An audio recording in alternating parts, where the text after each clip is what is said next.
Thank you all for coming. A little disappointing that we don't have a bigger audience, but this is being produced so that it will be available to the public at whatever time and whenever they might choose to watch it. But thank you to all of you who have made the time to come in. I'm Joan Ensign, current board president of the Board of Education, and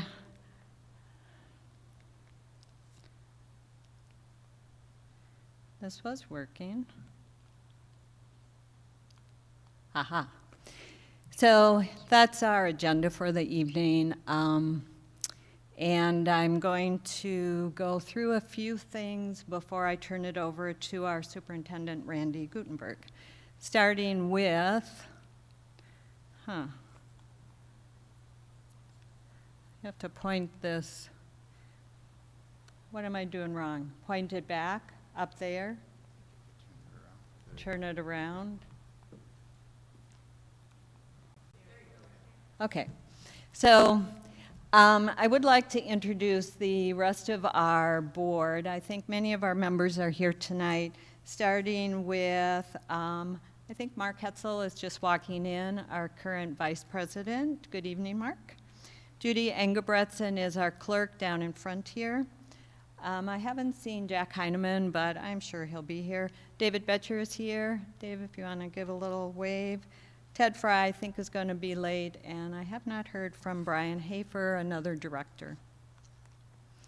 So in actually about a year ago, we went through a self-evaluation, and one of the things that came up in that evaluation is to engage in more community engagement, as we are this evening. So this is the fourth meeting that we have conducted this year. And the topics have varied. Tonight's topic is on school safety, which seems to be very important in this day and age. So we will be sharing many components of what we do as a school community around safety. I am thinking, and I think we need to hear from the public, but possibly next year we will continue to have these engagements around topics, but we will let you know. So the ground rules tonight, we have some presentations. I'm going to be turning it over to Randy in a few minutes. He has other people from the administration that will be speaking. And at the end, for anybody who wants to ask any questions or clarifications or make comments, you will be allowed to do that. The rules are to kind of limit your comments and questions to 3 minutes. And I believe at the end there will also be a way that if anybody is watching this live, they will have an opportunity to email or text questions in as well. So with that, I would like to turn it over to our superintendent, Randy Gutenberg. Thank you, Randy. I think it goes that way, and you're probably better at it than I am. I'll just throw all your papers on the floor. Thank you, Joan. Get out of the way. All right. Thank you, Joan. Just a few things before we get started. The wonderful lights and barricades off to my right have nothing to do with school safety. This is actually the opening to our stage for our pit orchestra for the upcoming musical. So we're just borrowing the space tonight for this presentation. Tonight what we're going to be talking about is school safety. And at the last school board meeting, we discussed really what we wanted to kind of narrow this topic down to. So there's really two sides to, I think, what I think parents often think about with regards to safety. One being kind of the broader safety as far as our schools and what are we doing in the events of emergencies. And then also the school safety pieces with regards to like student discipline and kind of working with kids and the things that we do every day in school. And the board's decision was we were going to split these into two presentations. So tonight is really about the larger bigger picture of school safety, and then at a subsequent meeting we'll talk more about those things that happen within our schools every day, school discipline and those type of behavioral type pieces. Tonight I'm going to be joined on stage by just a few of our administrators. John Kramer, our Director of Facilities, is going to be part of our presentation to introduce some things about our safety committee, and then Dean Kaminsky and Brian Borowski from Prairie Elementary and from the high school are going to talk a little bit about how some of these things relate at their level. So our goal tonight is really to just update the community on really our school safety planning. And when we go back to, well, why is this a topic that's coming up right now? There's a lot of different things that we certainly could be discussing. And I think this really grew out of really concern when you go back to some of the tragedies that happen around our country, and particularly this fall when we go to Oxford High School in suburban Detroit. I think following the events that occurred there this fall, there were several people that contacted the administration and the board with just questions and concerns, and that really precipitated into, when we were laying out the 4 different topics that we were going to be talking about, wanting to address this for the community. So this is where we are tonight. Looking at that, I was really kind of struggling with kind of where to start. And I first of all wanted to start off with a little bit of history. I mean, schools have always had safety plans. So if you go back to when I was in elementary school in like the mid-70s, you had fire drills, you had tornado drills, we had air raid drills back in some of those days. So you had some of those things that were kind of just about different things that you did as far as drill practices. But at that time, and even like when I started teaching in the early 90s, I mean, you didn't have door locks. You had basically, you could walk in the front door of your school. First school I was teaching in Baraboo didn't have air conditioning, so it was 90 degrees in the fall of the year, and you just opened up all your doors and you put the fans in there and you kind of had an airflow. And the pieces with regards to school safety at those points in time was not on the forefront of our mind, but they definitely are now. So those are some of the things that we'll be talking about tonight as far as how things have shifted. And I would say that there's been some really catalytic events that have really shifted how schools, how law enforcement, how communities respond to really tragedies that have then brought forth change as far as how we look at school safety as a broader term.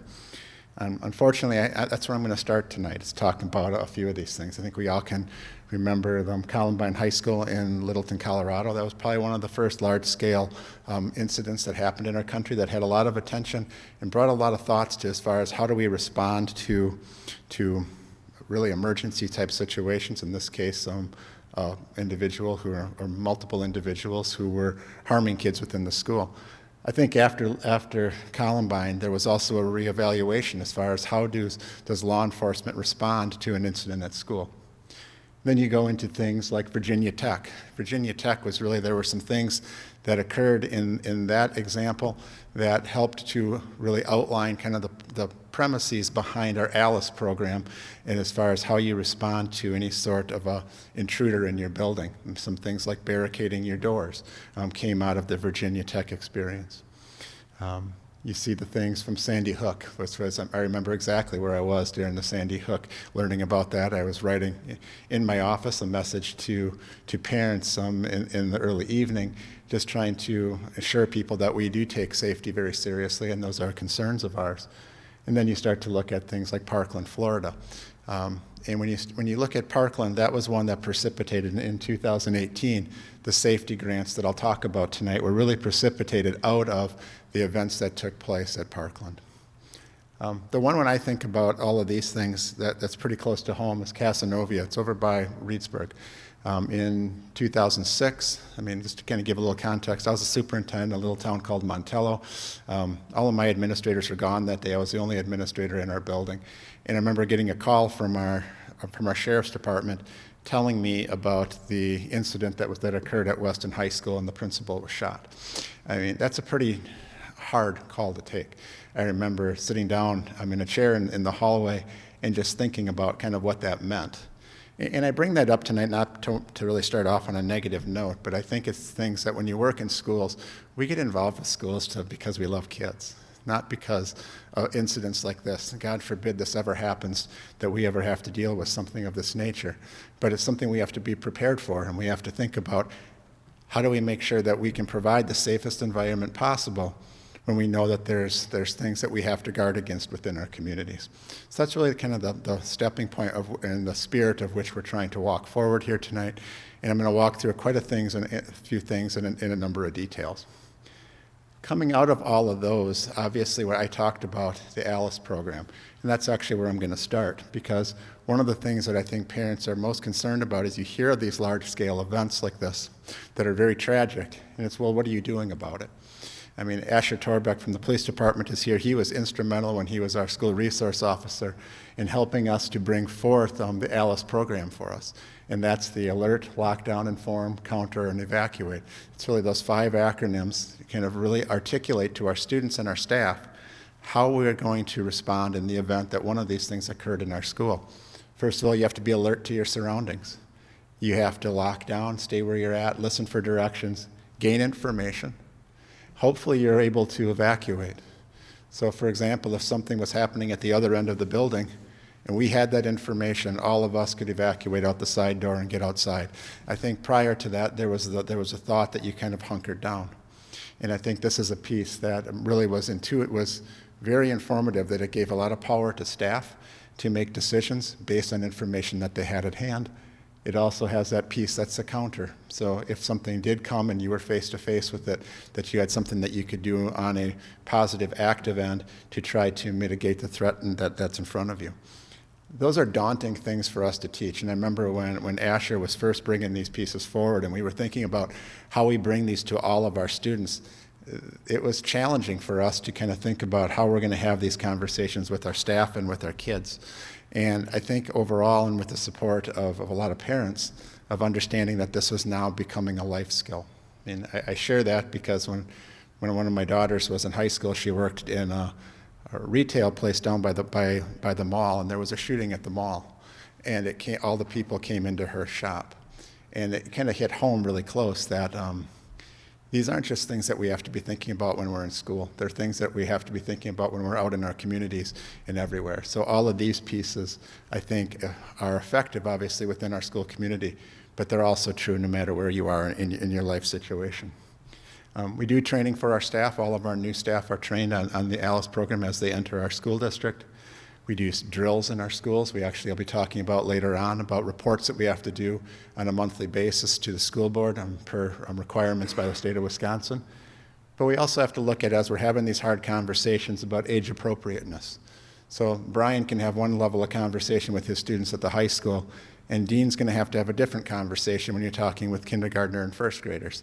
So the book, I'm Not Scared, I'm Prepared, really puts this whole concept of ALICE into the category of a sheep, shepherd, and a wolf, and in a way that you can really talk to kids about. A few years ago, I had a conversation with a student with an intellectual disability who I know had went through during the day, the training of this. And I asked her, what does, when you think of like ALICE, what did you learn? And her comment to me was, listen to my teacher. And I thought that's exactly what I wanted to do. So at her level, at her functioning level, that's what she got out of it, and I think that's a really important piece. So when we look at how these things affect us, it's differently prepared and presented across our school district based on age, but we are very cognizant of needing to make sure that all of our kids have this background knowledge as they move forward. Now, in order for us to kind of put all these things together, there has to be a plan in place. And that's where I'm going to introduce for just a moment John Kramer. John is our director of our facilities, but he's also the person who is overseeing and leading our charge of our safety committee. So John, you can come on up and just talk a little bit about what you're seeing with our safety committee, where it's been and where it's going.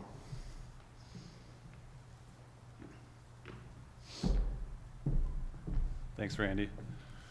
Hey, you guys. So I've been here about 3 years now, and started with the safety component of my job, which was great. I love getting into this and digging into this kind of stuff. And then COVID came by and put a lot of our plans on hold as far as the number of students in the buildings and other things we worked on. So prior to 2020, my predecessor did a great job with creating the safety plan and the other components that revolve around safety here at the district. So what we've done since then, though, is to regroup with our committee at our central office and kind of do a reboot with the safety committee for the district. So when you see on the right side the members that we have currently for our safety committee, and we hold meetings frequently, and we're going to expand them as we need to with the public safety members, many of you in the audience already. But we have Steve, our executive director, Brian Grabarski, which represents our human resources. Tiffany and Chris are a great addition to our new team, so they've been super. Rick Franz with IT is important because we need to communicate and have the technical aspects of our systems up and running when we do these things. Annie's been instrumental with our communications components, and of course Audrey on my team. We really make great things happen with Audrey and everybody on this team, so thanks to everybody doing that. Some of the priorities that we've put on our plate are the security assessments that we need to continue to work on. We're reviewing the current safety plan. It's not very big in digital, but in paper, that thing is big. The security enhancements we've also run through with our buildings. I've been to each building, hundreds of times, and there are things that I see when I go into a building every day. So we've been working on making things better every day. And as I mentioned earlier, the community stakeholder meeting, this is a great venue for that, but also, again, to include our public law enforcement officials and other team members that have done this in the past as well to bring their knowledge. So that's really where we're at now. Do we want to take questions now or keep going on it? Okay. Keep going. Awesome. Thanks. Okay, you're welcome. Thanks, John. I just wanted to put a name with a face as far as who's kind of leading up some of our work. I mean, as John said, prior to 2020, prior to the pandemic, we had a very active safety committee that was community-wide. I mean, that's basically a piece that we're starting to reestablish right now as we've kind of come back, having more of our students in school. We also have requirements that we have to keep our safety plan active and alive, and also refreshed and revised. So that's the process that is in place right now. I mean, I don't want you to think that over the last 2 years there's been no thought of school safety. That's absolutely not true. It's just a matter of we have some new people on our team. I mean, you pointed out Chris and Tiffany. John's only been here a few years, so we've had some shift in our positions. So it's kind of just a reestablishment of our leadership team and then bringing those pieces forward. One of the things I talked about earlier was that came out of the Parkland incident was dollars put in and infused from the Justice Department towards schools for school safety. So one of the things that they took a look at were what were some of the research-based best practices that schools need to have in place. And I know that there was a question submitted ahead of time about metal detectors, et cetera. That was actually not something that was recommended from the safety grants. It was not a piece that they were funding through those processes, to the best of my recollection. It was really putting forth pieces to deter and to slow down any sort of incident that was occurring. I think that's based off of research as far as police response to schools. It's literally only 2 to 3 minutes. So it's a matter of trying to put those things in place so that if there were an incident that was occurring, that you can help deter it until law enforcement arrives. Some of the things that were part of that were applying shatter-resistant film to our main entrances of our schools. We've actually have that at all of our schools and also out at Bethel Circle. The Raptor management system, that was a piece that we'll show you a picture of in a minute. It's a way to really manage who's in our building and have a better understanding of electronically of who's there, and it also does a quick background check on folks as they check into our buildings. Two-way radio systems, brought mine with me tonight. I mean, this was a piece that as we went through our safety planning and we went through some of our planning and some drills with our community partners, the police, fire, emergency management, we realized one thing that we were lacking was a way to communicate with each other throughout the district and within our buildings if a true emergency were to take place. Cell phones is not always a reliable way to do that when you are trying to manage a situation. So we have a system where everybody has a radio in key positions across our district. And then also looking at trauma-sensitive schools, this was a piece that was included as part of that. I believe the two specific things we had to do were the shatter-resistant film and the trauma-sensitive schools training were absolutely required in order to even qualify for the grant. And that's a piece of really trying to get ahead of of any student needs and working with kids who may be experiencing trauma or some other incidents in their lives that may lead to them acting out in some way or another. So trying to be proactive on working and identifying our students and helping them to move forward in a healthy way. If you've been into our schools, this is what our Raptor system looks like. It's just a computer system. Some of the things in that you type yourself into, when you are approved, you get a printed out label that has your picture, your name on it, so if somebody that we all know that you're a visitor.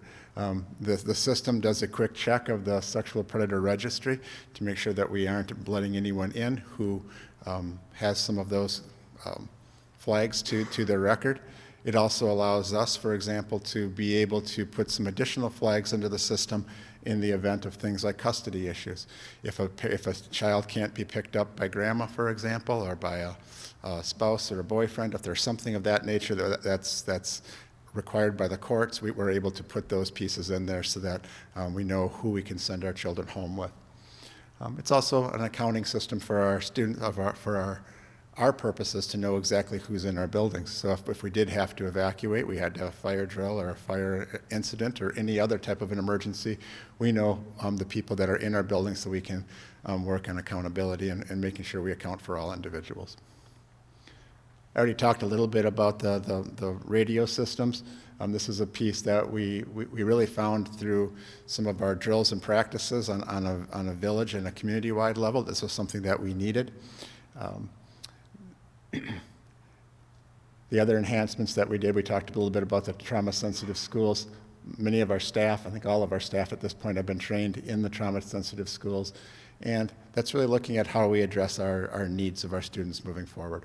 So that's a piece that's not just specifically on a school safety, it's kind of on a student mental health, social emotional learning piece that we believe is a positive aspect for all of our staff to be able to work with all types of students.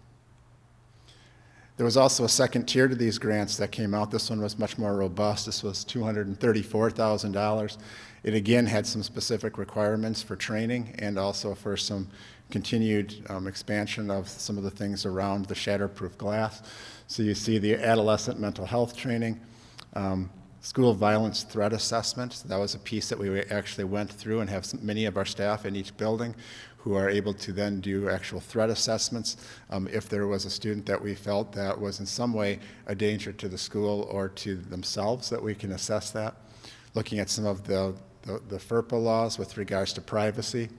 Nonviolent crisis intervention training. This is a piece of de-escalating a child who's escalating in their behavior, and if need be, being able to then securely retain them if that was required. Building security installations like our badge systems. Many of you see these pieces that we wear around our neck. This also gets us into the areas of the school district that we are allowed access to. Infrastructure, we expanded that. Lockdown security systems so that if there was an issue within a school, we have more capabilities from our main office to lock down that building in a tighter way. Reunification supplies. I mean, that's a piece that we're not going to go into tonight, all the specific plans of how we do reunification, but please know that if we ever had to evacuate a building, we have sites where we would go to, and then we have a process for how we would reunify our students with their families. And then obviously there's some things that we have in the classrooms. Again, hopefully we never have to use them, but there's some medical supplies in the event that something ever occurred. Again, those things came out of some of the situations across the country because if those things didn't occur, it had impacts that people learned from. So these were things that we gleaned from the safety grants, which again, and we were able to provide them in our district based on the support of the state. Some of the other things that we've done from additional facilities enhancements, secure entryways. So if you can't get into any of our buildings during the day without having to buzz in, and that is a piece that's definitely changed over the last probably 10 to 15 years in schools. Like I said, when I was a kid and when I was teaching actually, our doors were wide open. And now you have to buzz in, you have to check in, you have the Raptor systems, et cetera. Surveillance cameras, we've been able to expand those as we've had within each of our schools. We have surveillance. Used to be primarily something we had at the high school and a little bit at the middle school. Now they are at each one of our schools, interior and exterior. The badge security system was a piece we added this year out at our offices at Bethel Circle. And a few things that are kind of working forward in different levels of process right now is connecting our alarm systems to 911, rekeying some of our door systems, and if a school was in a lockdown situation, and which I'll talk about kind of what that means in a few minutes, that there would be some sort of a blue strobe or some sort of a light mechanism that if somebody was visiting, that they would know that that school's in a different state of alert. Our intermediate school, this is a piece that we're very proud of, and as we do any further facility enhancements, we are designing things for safety. I mean, that building has the ability to really shut off our student population from the main corridors of the school. Many of those can be done from the main office, and it was really designed with safety in mind, and that'll be a piece that will be included in any of our new facility enhancements. The Waunakee Police Department was instrumental in that process when we were walking through our plans for the school, took a look at how we could enhance our school from a safety perspective. Act 143, this is just a requirement by the state of Wisconsin that's come through with regards to school safety. Basically, it really talks primarily about the drills and trainings that we have to do. If you've followed any of our board meetings in our consent agenda every month, you will see that there's a report on the different drills that have occurred in our school district over the last 30 days. I mean, those are things from our fire drills to our ALICE drills. Those are all pieces that are required that we need to do per Act 143. We also have to have annual school trainings. Blueprints and maps need to be updated annually. Our safety assessments needed to be completed with law enforcement, and then, as John already alluded to, we need to be updating our safety plans, which has very specific requirements to them. And as John said, it's not just a simple one-page type document. It's a relatively thick, detailed piece of information that we have to have safety plans for many different situations and broadly across the district. I think when you came in tonight, you received a yellow sheet like this. If you want to take a look at that for just a minute.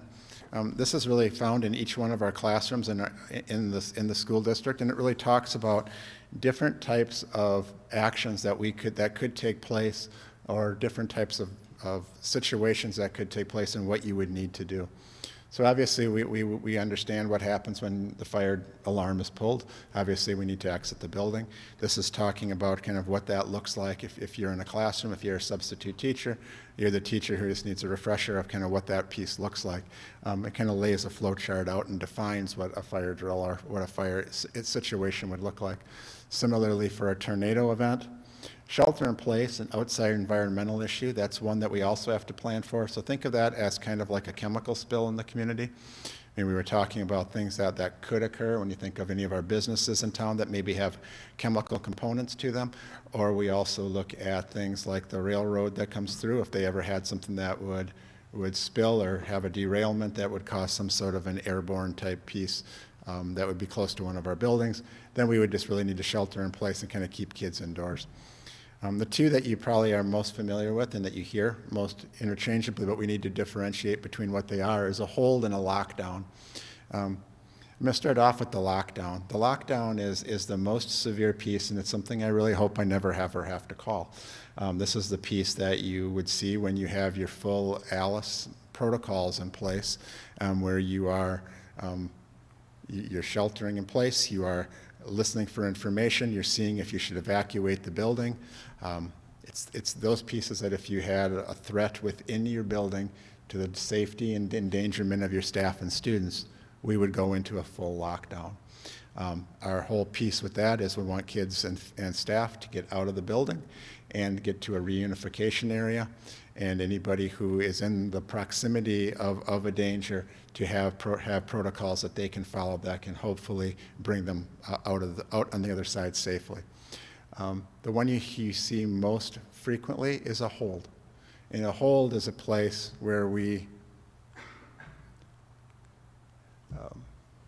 I'm going to come back and I'll define a hold in a little bit in a slide or two. But real quickly, a hold is a piece where kids are just staying within their classroom. They're not out in the hallways. Instruction continues and moves on as normal. And I'll talk a little bit about that in just a few minutes. But these are really the actions that would most likely take place and the ones that impact us from a safety standpoint. I'm going to ask a couple of my colleagues to come up here. I'm going to ask Dean and Brian to come forward. And I really created this slide really just for them to really kind of have a broad, open ability to talk to you honestly about kind of what these things look like. Dean Kaminsky from Prairie Elementary can talk about it from an elementary perspective, and Brian Borowski, our high school principal, can talk about what some of these safety protocols look like, particularly as we look at with our older students. Welcome, everyone. Thank you again for being here tonight. From the K-6 perspective, it's going to look a little bit different than the 7-12, and particularly because we take a look at it, and Randy referenced it earlier, and that is with the book, the Alice book. I'm not scared. I'm prepared. We start out each year with our students having that story read to them by the classroom teacher. We've also had Officer Tashik do a reading of it as well, and that is shared with the students so that they have an understanding of what it means if we have to end up going into a lockdown. But yearly, the students, we go through the flow chart with the students. The teachers do that through their processes every year. They talk through things with the students and kind of refer to the emergency crisis plan that Randy showed earlier there. They talk about each one of those levels on that flow chart and what we're going to do. After that, you know, in the event that we are doing some practices, we just make sure we notify the staff prior that we are going to be doing a drill or a practice. There again, we ask the staff to do also remind the students what we're going to be doing during that time. When they start the year off at the Alice, they also will take a walk out to an evacuation point so the students know where they're going to be going for that. Prior to the drill, there will be an announcement that will be made on the PA system.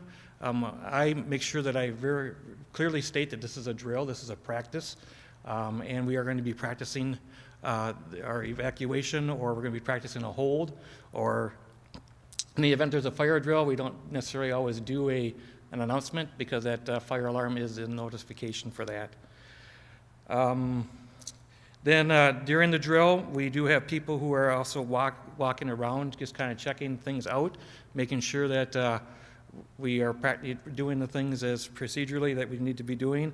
If there are any things that need to be kind of noted through observations, we do make note of those things. And we do make sure that our staff is notified of some observations that were done to better execute it. From there, we also rely on the staff as well, such as like make sure you close your door, turn off your lights, things of those nature. At times as well, we will invite our fire department and our local police department as well to be a part of those processes, so they can also give us some feedback too. Can I take you? Sure. Well, Dean pretty much covered it. It's a little different with the high school as far as how we communicate it out. Generally, it is communicated out to our staff. For example, we did do a drill today. We did a lockdown drill. That was in our homeroom time, advisory time. That was communicated out to teachers, which was really interesting today. Was a couple students said, "Did you guys find what you were looking for today?" And I go, "What are you talking about?" During that, the drill or whatever you guys were doing today. And I go, "You mean the drill, the whole drill?" And he goes, "No, you guys were looking for something." I go, "No, we really weren't. We were doing the drill and going through the procedure. What we found out today was the homeroom teacher didn't inform the kids that we were going to do a drill. So they hadn't read the slides, so they didn't do their homework. So we always got to make sure everybody does their homework. But the kids, the students generally are good with that. They understood that. The students in my homeroom saw I was leaving. I told them what was going on. And then I was out checking doors, and then I came back. They asked if everything was okay. Did it go like expected? And then they asked, what were we supposed to do? Because this is what we did. I go, exactly what you did. They sheltered in place. They moved out of sight. We were in an art room, so they were able to get into an interior space, completely out of sight. And then we also asked our staff for feedback today to find out if they needed anything, how they thought that it went. And And so we take all that information and try to adjust every year what it is that we're doing and make sure that we have our bases covered. So that was our lockdown drill today. How's it discussed with students? We did a little discussion in our homeroom immediately following, where they were just asking feedback about why we do this and what they should have been doing and if they did it right, and I've assured them that they did it right. So every drill looks a little bit different. We do the fire drills. Some, like Dean said, some are announced, some are not announced. Sometimes we let staff know, sometimes we don't, and give people a heads up, but then sometimes we need to practice these things as they arise. We've had some holds this school year, so having a hold drill is not really necessary because we've actually done it for some medical situations, and that's basically we make the announcements, make sure people are aware that we need them to stay where they're at and not be moving about so that we can get emergency staff in here to take care of the situation. And generally, what we try to do is make sure that we communicate what is happening so that people are not in a panic, and that if we are in a hold, that this is the situation. I give them as much information as they need in the moment. So, tornado drill we do every spring. It's like you had done for 100 years. So. Thanks, guys. Yeah. Give me that, Dean. Why'd you take my phone? All right. Thank you, guys. I mean, part of what I wanted to just kind of reiterate with that is these are things that I think both Dean and Brian talked about. You run these drills, you run these events. Sometimes, as Brian said, we have actual things where we have to do an actual hold in a building, and then we learn, evaluate, and see how we can improve. And I think those are some of the most important things that we can do. Some of the questions that I think I received the most on is kind of what's happening during a hold, just to kind of give you an idea, and when do we go into them. Dean and Brian talked a little bit about this. This is really a place where we need to keep our staff and our students in one place. That's really what a hold is going to happen. It's when there's not an intruder in the school, there's not somebody who's going to be hurting others within the school. It's often a time when we just have to keep everybody in the location where they're at so that we can deal with whatever else is happening in the building. Brian used the example of a medical emergency. I mean, we have some very medically fragile kids. We have kids who have seizure disorders, we have kids who have heart disorders, severe allergies, and those are things that we deal with every single year where one of those incidents occurs. It often doesn't occur in a place where it's confined in a private classroom. It could happen in a hallway, in a lunchroom. And the reason we go into a hold is really to secure the children's privacy, and then also to navigate when we have our emergency management and our EMS folks that come, so that we can do that as discreetly as possible. Sometimes we do have to put in hold when we have a student behavior support issue, where we have staff who are working with a student who is having some challenges that day. Many times that doesn't require the whole building to be in a hold. It might just be a couple of classrooms that will just be kind of stay put while we work with a student in the hallway. The ones that I'm going to give you a scenario in a few minutes, but sometimes there are things that are happening outside of our building. So if the police are involved with an incident outside or around in our community, around a school, many times they will call us and ask us to put our building into a hold. And at that point, there's nothing inside the school, there's nothing that's unsafe for our students, but we want kids to stay in place and we don't want kids leaving the building.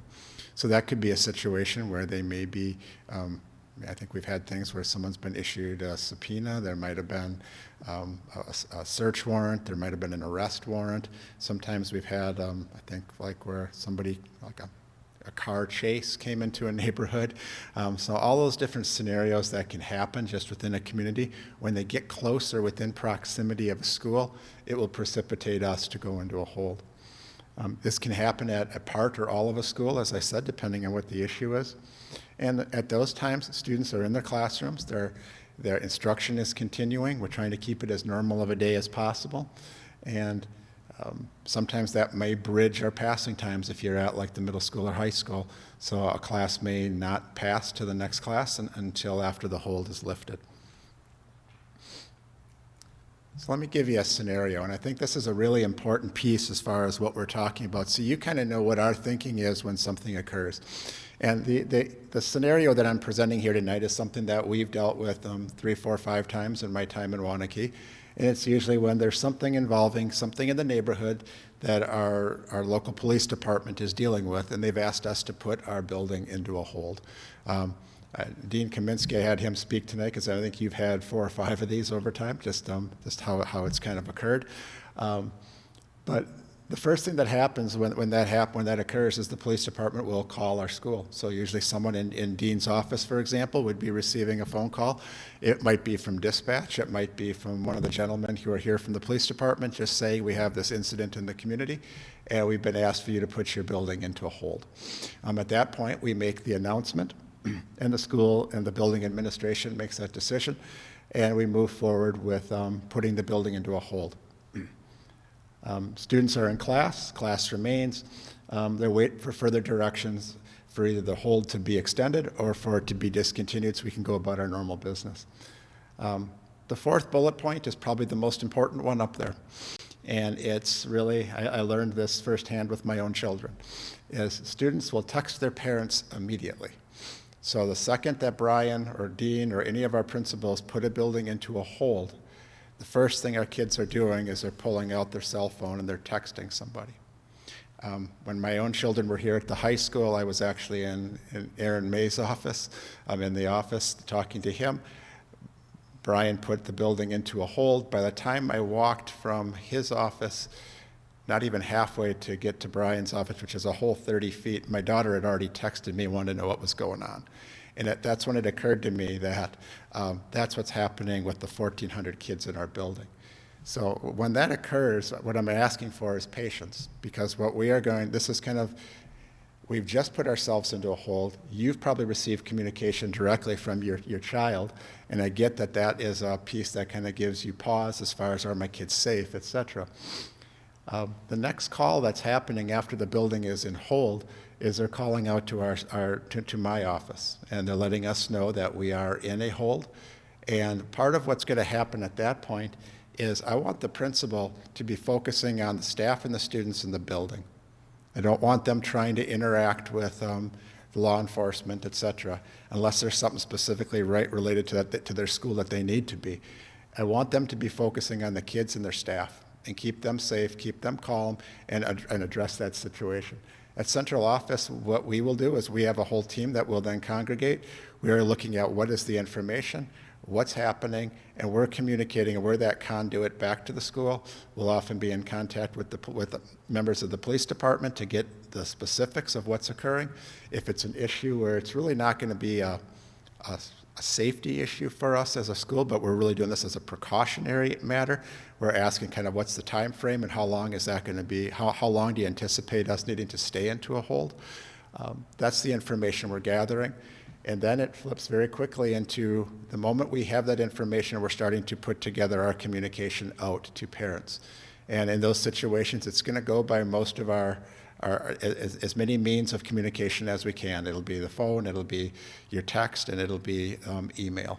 And that's a piece. Andy Blackburn, our communication specialist, has some of those messages all queued up, and we just have to then kind of plug in the particular information as far as what's occurring. We're then in continued conversation with the police to get a status update of what's occurring. And usually by the time we have those pieces constructed from the moment that it's put into a hold to when we hit go on that communication, we've done it as fast as about 15 minutes. Usually it's about 20, 25. So if you do receive that a text from your child, please wait. You will get a communication from the school that will at least give you an idea of what's occurring. But it's important not to come to school because there's a lot of things that are going on that we're trying to manage. We're not going to let anybody into the building when we're in a hold. Everybody truly is in one place. Once we receive the all clear from the police, the building administrator will then lift the hold of their building. If it's passing time or they've passed passing time, then they'll coordinate that. And then we'll have a follow-up communication with our parents and with our school board. So that's generally kind of what we walk through in any of these situations. This one's a relatively specific or a simple one as far as something that could happen in the middle of the day. Dean had one a few years ago that happened at, I think it was 3:25. So we had to really put a hold on our building. We couldn't dismiss kids. So that was a piece. Then we had to go into some other plans with how we were then going to reunify kids after school. And in that situation, we didn't feel it was safe to send kids who were walking, so we had to hold all of those. And parents were awesome as far as working with us, but they worked with us because we were able to push out the communication to tell them exactly how to proceed once you got to school. And we had staff and a lot of police presence to help us navigate that situation. So I guess some of the things that just to kind of reiterate, what should parents do if you get one of these messages? Please be patient. We will be communicating with you. I guess one of the things that's hard to do is not to speculate what's happening, because we will get out as much information as we can to you so that you can have an understanding of what's happening, if it's a medical emergency, if there's a police issue within the community, or if there's something within the school that we're putting ourselves in hold for. But I would just caution to not jump to conclusions, and we really try to kind of control any rumors that may be spread, and let us try to get that information out as soon as possible, which I said is usually between 15 and 20 minutes. Also, please do not come to school, because we're not going to let anybody in. If there was truly like the event that we had with Dean right after school, we also had to do traffic control around the building, and the police had to help us with that. All of our buildings are from 1,400 or from 450 kids up to 1,300 plus. So we're trying to really keep the staff and our students kind of, that's our primary focus. And then once we have the ability to kind of release kids, we'll certainly be working and communicating that out to parents. The last piece is just to know, even if something may be happening in one building, it can have an impact in a whole other part of the district, particularly when you start to look at busing. So if there was ever a situation where we had to hold a school in a hold situation, or particularly around 4K, because those run those morning and afternoon routes, there may be an impact with how we're interacting with your students and how they're getting to and from school. We have some great partnerships that help us with all of this work. Waunakee Police Department has our school resource officer, Mike Tashik, is here. He's certainly been a great asset to us, and we've had numerous school resource officers over time, and they've all been excellent to work with. The district involves the police whenever we have a real or a perceived threat to the school or individuals. So anytime that we have a report that there is some sort of a threat to the school, whether it's somebody thinks they heard something in the hallway or at lunch, or we have something that actually came through, potentially through social media, et cetera, the police are involved with that immediately. And part of what we are looking to do is to get them involved early so that we can do an assessment of this. Is this truly a threat that we have to be concerned about for running school? Are we concerned that this is going to be a piece that is legitimized? And then trying to kind of work our way through that process of making some of those decisions. Our SRO is also involved with many different pieces within our school district. They're not just here on a punitive end or on a kind of an investigative end. They do a lot of great things with making positive connections with our students, and educational programs, as Dean alluded to, is coming into all of our buildings and working with kids on things like primarily around safety type issues. The people we work with as our partnerships, all of our municipalities, the Waunakee Fire Department, the Emergency Management, our EMS, Lamers, Waunakee Utilities. Building Bridges is a social work partnership we have with the county, and the Psychotherapy Center of Waunakee is a recent partnership we have for some of our student mental health needs. So all of these folks come together for different purposes when we have crises within our school, and as we do some of our safety planning, these are the people that come around the table as we start to work through those issues. I know one of the things that's occurred, and Brian had talked a little bit about this in his presentation, we've had some situations, particularly after hours, where things have come to us, where it's been either a threat or a perceived threat to something at school. We had one this fall that I think you and I learned about it probably like 7:30, 8 o'clock at night, and we had to then try and navigate kind of communications out to parents with regards to that.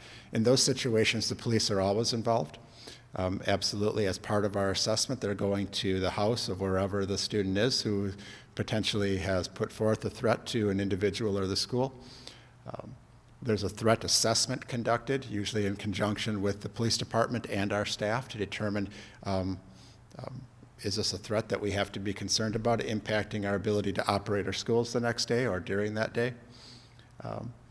The things that I can't reiterate enough is it needs to be reported as soon as possible. Our students are excellent.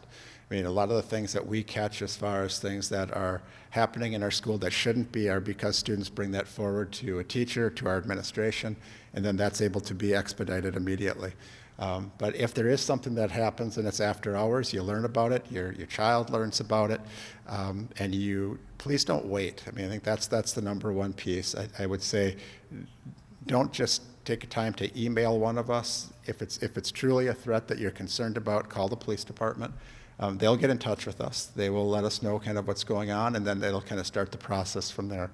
So if it's happening during the school day or for students, please reach out to us. If it's something that's happening and it's 8, 9 o'clock at night, please, and it's of that level of a concern, please call the police department's number and let them know what's going on, what you're concerned about, so that we can assess it. The district does assess this, as I said, with conjunction with the police department. And then as needed, when these things come forward, particularly as we realize that we want to communicate out to parents what's occurring, there'll be a communication that will be released that will just tell you that there was a threat, that it has been addressed, the police have been involved, and we feel that through our assessment it is safe for our students to either return to school or to attend school. Some other things, I've touched on these a little bit earlier. Nonviolent crisis intervention training. This is really staff training to de-escalate students who need some behavioral support. It's also a place that if there's a student who's in danger of hurting others or themselves, a way that we can safely restrain them. We also do internet filtering to make sure that we have safety protocols in place for students who they don't get onto something on the internet that they shouldn't be. And we also have district network monitoring that alerts our administration on keywords that include relations to either school violence or self-harm. So even if you have a student who has their Chromebook at home, I mean, those pieces will trigger those type of searches on the internet, or if they send an email that is sent to somebody within their system, those are pieces that get flagged, and we're able to follow up on them immediately. We've had community tabletop exercises. We had one just, I believe, in 2018 or 2019. That's when all of our partners come together. There's a scenario kind of tossed out for all of us, and then we have to figure out how we all collectively respond. And then they throw in different scenarios that are going to make you shift your plan, because not everything, as we know, goes as you might script it on paper. I think those have been extremely valuable, because a big part of those is learning. And it's sitting back and then reflecting upon what we've just experienced, how we can improve, and then moving those pieces forward. A newer piece for us is our student reporting tool. This is a piece that if there's bullying, harassment, any of those type of things happening within the school, there is now a tool for people to be able to report that, either identifying themselves or anonymously.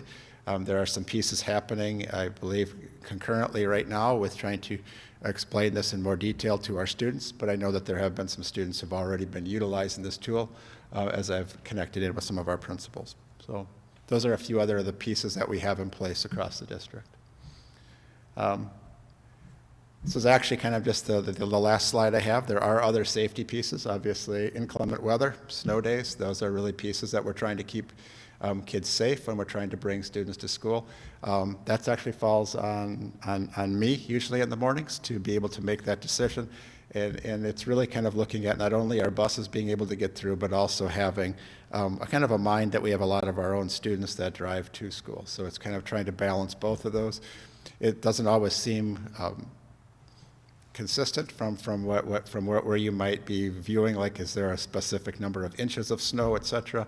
Fluffy snow we can drive right through. Slushy snow causes more problems. Ice is a real problem for our buses.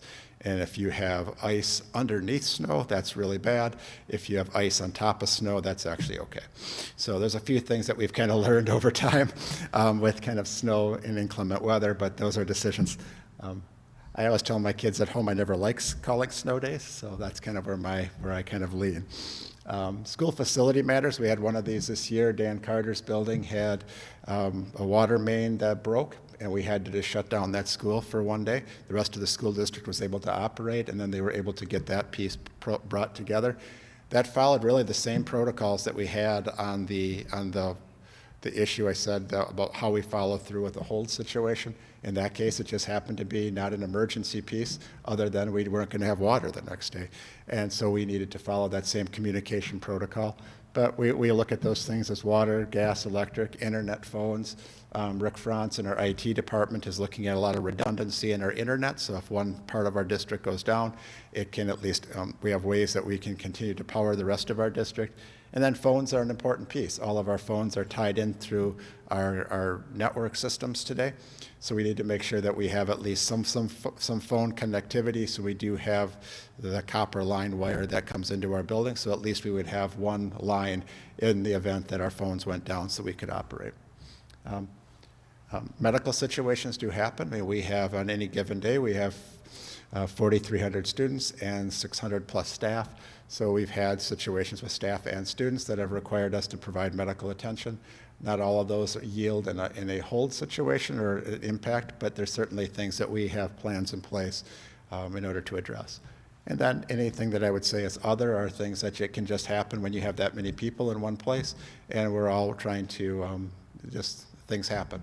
If a kid gets injured on the playground, you have something that happens in a shop area, any of those type of things we're able to address. The wonderful thing is that you look at all of our like wood shops, et cetera, they all have safety equipment that allows us to keep our kids safe without them losing limbs on things like, or losing digits on things like their table saws, et cetera. They all have the saw stops that are very safe for us to use. So my closing comments is I just want to state that school safety is a huge issue. It's a piece that we spend actually quite a bit of time discussing and talking through and making sure that we have our plans in place and we have an understanding of how we're going to operate in the event that an event occurs.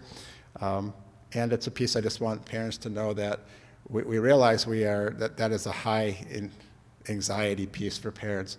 But I guess I just want you to know that this is something that we work in the schools every day. We have a passion for kids. We have a passion for their safety, our staff's safety, and our own safety. And part of those pieces is really kind of grounded in the work that we're doing, that we're presenting here tonight. And the last thing is we strive to provide as much communication and as fast as communication when these things happen. And we just ask for your patience as we work through those, as we try to get you the best information possible. So with that, I will open it up for any questions that we had. I think I addressed, there was one that came in ahead of time, which was with regards to metal detectors at our buildings. I think I at least addressed that part of through our safety grants, that wasn't kind of a piece of their initial best practices for schools. It was really focused on some other areas, and that's really the direction that we worked with regards to some of our protocols that we put in place within our schools. But we'd open it up for any questions. If anyone does have a question or a comment, we just ask that you come down to one of the microphones up front, because this is being live streamed and recorded. And that way we can pick up your voice and your question and your comment. So if anybody from the public who has a question that they'd like to bring forward tonight.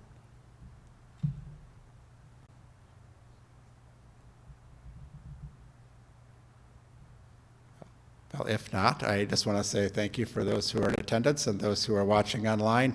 If there are questions, I believe that we have our email for our communications line on the screen. Please feel free to reach out to us, and Annie will direct those questions to the appropriate place. So thank you all for being here. And again, if there's any questions, please feel free to ask. And we'll stick around for any questions that anyone who's here live would like to ask. Thank you.